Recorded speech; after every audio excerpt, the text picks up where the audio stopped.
Hello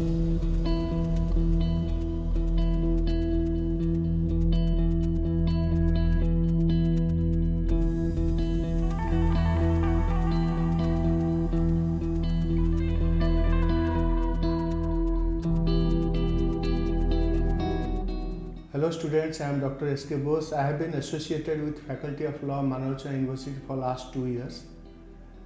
In this video, I am going to talk about law, literature and language. Wow, how do they sound? Would it be better to say language, literature, law? I think that sounds better, doesn't that? Maybe. Or would it be language, law, literature? Whichever way we say, the bottom line is there creates a kind of music, a symphony, mellifluous, melodious. That is what in literature it is called the poetic device, figure of speech, or it is poetic effect. In grammar, we call it alliteration. That's not the point. Today I am going to talk about law, language, literature. These three go together, L, L, L. That creates a beautiful music that sounds beautiful to your ears. That is what you are going to learn, that language, law and literature. Literature, as it is said, the mirror of society. Whatever happens in the society, that is being reflected in the literature. If you read literature of different genres, that will open up your horizons. It will give you a kind of avenues to explore, to understand the society better. When you understand the society better, you understand law. You need to understand the intricacies that is taking place there in society. What are the prevailing practices? That is how the law takes you further. Most of you may be aspiring to become lawyers, legal professionals, or joining that corporate law in multinational companies. But this is an opportunity for you, that when you have a good command over language, you excel in the field of law. Law cannot happen. Law is a kind of complex subject. It needs extensive learning. It needs extensive reading. And that you get to know when you read literature. Literature takes you to the next level. It opens up your mind. There is something that you can learn from the literature that you can apply in your practical life as a lawyer. That if you have a command over language, you excel in the field of law. There is a requirement of language, whether it is native language or foreign language. When I talk about language, I am not necessarily talking about English language. I am talking about your native language. If you are going to a district court as a lawyer, you argue a case, there your Hindi language is more appropriate than your English language. But whatever it is, whether it is English or Hindi, you got to have a command over the language. You have to put your point of view very strongly and effectively. There are differences in general English and legal English.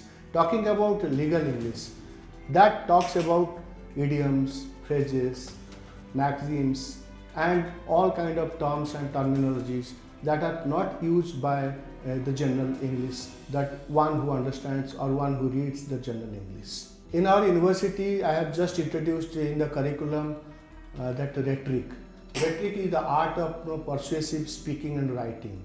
That when you have an argument in the courtroom, you need to put your point of view strongly and effectively.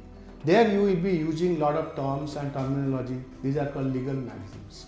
Legal maxims are those Latin terms and terminologies basically used by lawyers, legal professionals, law students, law professors across the globe to put their point of view very strongly and effectively.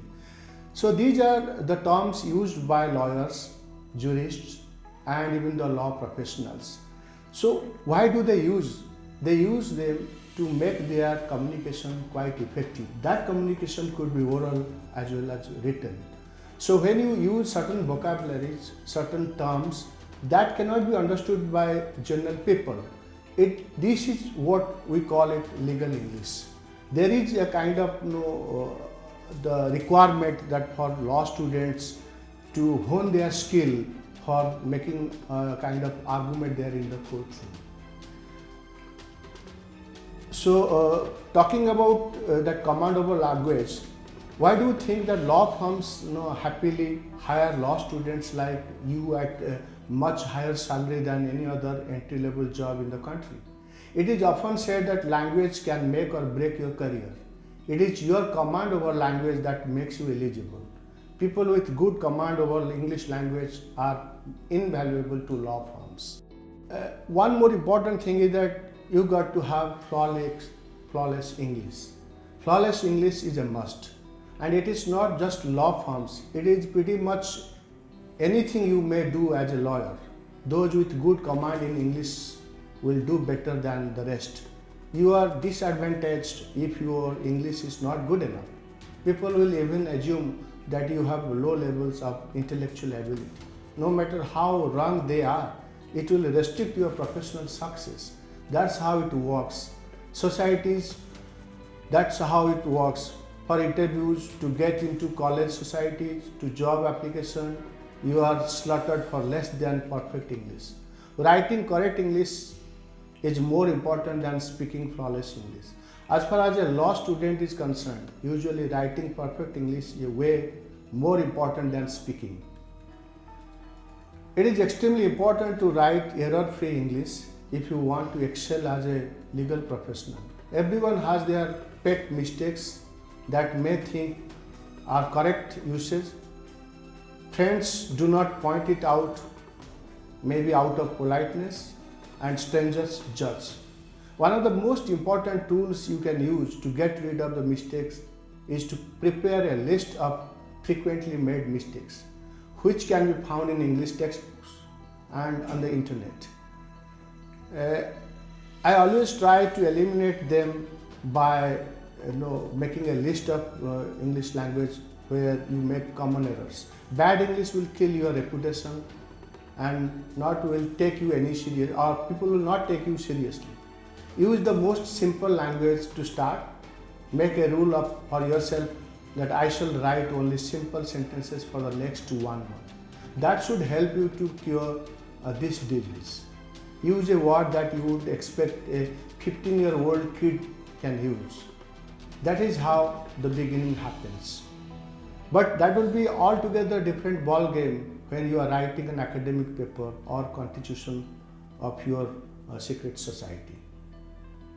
However, when you talk about the command over language, while flawless language is necessary, command over language is a different ball game. A lawyer's task is often to be a nifty crafter of words that achieve targeted goals. Sometimes it is the attention of the regulator, other times sympathy of an arbitrator, or it could be approval of a board of directors.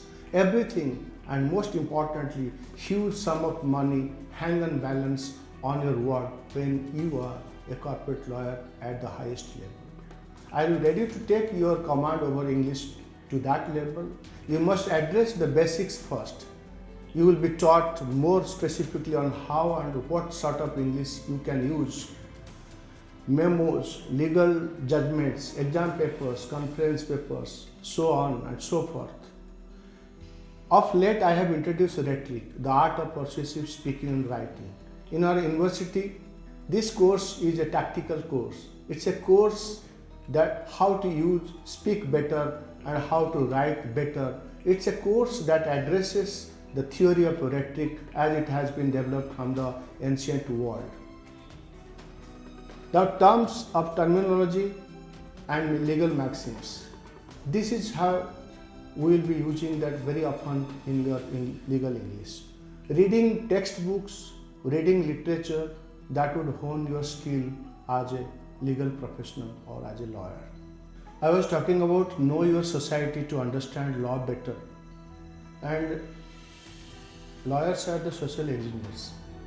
It's a kind of theory given by Roscoe Pound, which tells the lawyers, jurists, and the law professionals have a tremendous role to play in the society.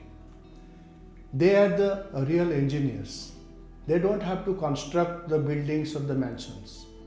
they construct the society. A society that is free from all kinds of crimes. The society which is a healthy and progressive society. The society which is inclusive society.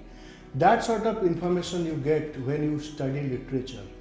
The literature that may be ancient literature, modern literature, medieval literature, but certainly literature will help you tremendously understanding the complexity of the subject.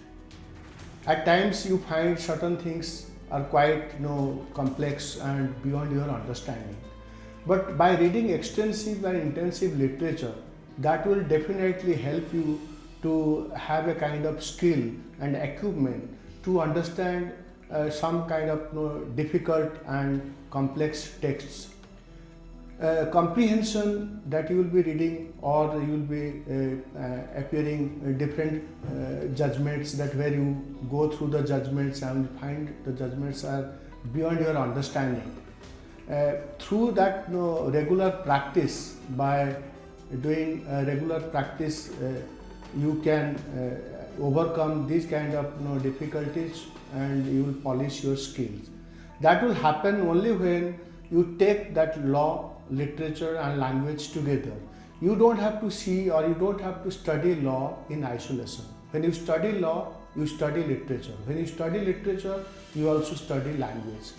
So these three have a good assimilation, and that will take you to the future success. Today, I'll not talk more about this law. Probably we'll be discussing these things in later course of time. If you have any queries, you can write to me at skbose@mru.edu.in. I repeat, skbose@mru.edu.in. Thank you so much.